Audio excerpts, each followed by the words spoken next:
এমন মজা করে ভুড়ি রান্না করলাম যা তোমরা খাওয়ার পরে বলবে এটা গরুর মাংস না ভুড়ি রান্না করেছি। এত মজা করে। আর রেসিপিটা একদম সিম্পল ভাবে আমি রেসিপি তৈরি করেছি। তাহলে চলো রেসিপিটা আমরা দেখে আসি সবাই। 2000 years later. সবার প্রথমে আমি আলুগুলোকে ভালো করে কেটে নিয়েছি। কাটার পরে আমি ভালো করে আলুগুলা ধুয়ে আমি তারপর ভুঁড়িগুলা ভালো করে ধুয়ে নেব।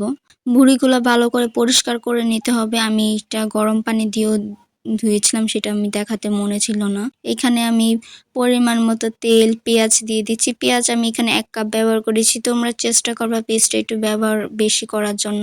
বেশি ব্যবহার করলে টেস্টটা অনেক ভালো আসে। তার ভেতরে আমি একবার ব্রাউন কালার করে ভেজে নিয়েছি পেঁয়াজগুলোকে। পেঁয়াজগুলো ভাজা হয়ে গেলে এর ভিতরে আমি আদা রসুন পেস্ট দিয়ে দিচ্ছি একসাথে। দেওয়ার পর আমি ভালো করে কষিয়ে এর ভিতরে হলুদ, মরিচ, পাঁচফোড়ন, ধনিয়ার ফাঁকি, জিরা এগুলা দিয়ে দিচ্ছি। আর হলো স্বাদ মতো লবণ। লবণটা তোমাদের টেস্ট অনুযায়ী দিতে পারো। এখানে আমার টেস্ট অনুযায়ী আমি দিয়েছি। আমি ভালো করে মশলাগুলো কষিয়ে নিব। তোমরা চাইলে এর ভিতরে আরো কিছু মশলা অ্যাড করতে পারো, আমি আর অ্যাড করি নাই। তার ভিতরে আমি দিয়ে দিচ্ছি তেজপাতা, কাঁচামরিচ, এলাচ, লবঙ্গ, দারচিনি। আর তোমরা চাইলে আমি তোমাদের আবারও বলে দিচ্ছি, এখানে আমি হলুদ, মরিচ, পাঁচফোড়ন আর হলো ধনিয়ার গুঁড়া আর লবণ আর হলো জিরার ফাঁকি, টালা জিরার ফাঁকি। আর এখানে আমি ভালো করে মশলাগুলো কষে গেলে তার ভিতরে পানি দিয়ে এখন আমি ভালো করে আর জাল দিয়ে দেওয়ার পরে আমি এর ভিতরে ভুঁড়িগুলো দিয়ে দিচ্ছি। আমরা এটাকে ভুঁড়ি বলে থাকি আর আমরা হলাম বাঙালি। বাঙালিরা আমরা বলে থাকি এটাকে বটও বলি, আবার হলো পেটাও বলি। আমি যেমন আমরা বাঙালি আমরা তো বলবোই, তাই না? আমি সবসময় ভুঁড়ি বলি, তার জন্য তোমাদের ভুঁড়ি বললাম। তার ভিতরে আমি ভালো করে নেড়ে নেব। নাড়ার পরে এখানে আমি আবার ঢাকনা দিয়ে আমি ঢেকে দিলাম। আবার 10 মিনিটের মতো 10 মিনিটের ভিতরে আমার পানিগুলো অনেক টেনে নিয়েছে।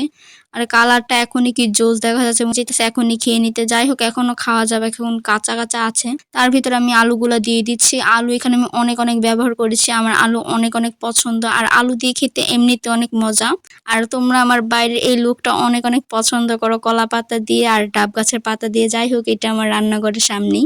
তার ভেতরে আমার ভালো করে কষানো হয়ে গেছে আলু দেওয়ার পর আমি এর ভিতর ফুটন্ত গরম পানি দিয়ে দিচ্ছি। তোমরা চেষ্টা করবা যে কোনো রান্নার ভিতরে গরম পানিটা ব্যবহার করলে আর যে পানির ভিতরে একটা জীবাণু থাকে ওইটা থাকে না। যাই হোক তারপর আমি এখানে 10 মিনিটের জন্য পানি দিয়ে ঢেকে দিলাম। তার ভিতরে আমার তরকারিটা অনেক হয়ে গিয়েছে। তার ভিতরে আমি আবার আরেকটু জিরা দিয়ে দিলাম।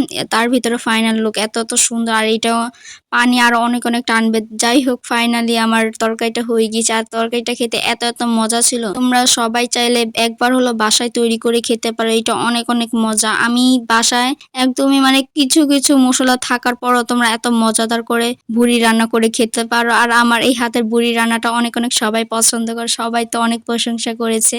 আর তোমরা চাইলে তোমাদের ফ্যামিলিকে, তোমাদের রিলেটিভকে তোমরা এমন মজাদার রান্না করে খাওয়াতে পারো। আর কে আমার রেসিপিটা দেখে রান্না করেছে অবশ্যই আমাকে জানিয়ে যাবা। আর আমি অনেক সহজভাবে রান্না করে থাকি। যাই হোক ভিডিওটা কেমন হয়েছে সেটাও তোমরা সবাই বলে যাবা। আর রান্নাটা খেতে আজকে অনেক মজা ছিল। আর এই যে ভেন্ডি ভাজি, এই ভেন্ডি ভাজিটাও আমি কিভাবে করেছি সেটারও রেসিপি তোমাদের আমি দিয়ে দিয়েছি। অবশ্যই তোমরা আমার ভিডিওতে যে দেখতে পারতাছো একটা স্ক্রিনের ভিডিও, এটাই আমি ছেড়ে দিয়েছি। অবশ্যই আমার এটা 2000+ ভিউজ গেছে। তোমরা যে অবশ্যই যে আমার চ্যানেলটা যে দেখে আসবা, ইউটিউব চ্যানেল অথবা ফেসবুক পেজে যে দেখে আসবা।